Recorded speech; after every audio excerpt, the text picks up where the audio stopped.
అమరావతి మంటలు అన్నటువంటిది అమరావతిలో వరుస అగ్ని ప్రమాదాల వెనకాల రాజకీయం ఉందేమో అన్నటువంటిది తెలుగుదేశం అభిమానులు లెక్కగట్టారు. చంద్రబాబు గారి మీద ప్రెషర్ చేశారు. చంద్రబాబు గారు సమీక్షించారు.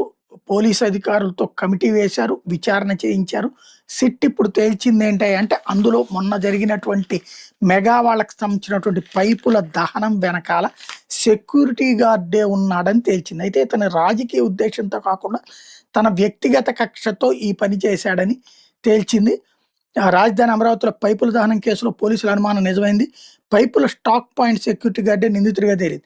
నెల 23 రాత్రి మెగా ఇంజనీరింగ్ కంపెనీ పైపుల స్టాక్ పాయింట్లో భారీ అగ్ని ప్రమాదం సంభవించడం, సుమారు 10 కోట్ల విలువైన పైపులను అక్కడ ఉంచితే అందులో సగం పైపులు దగ్ధమైంది.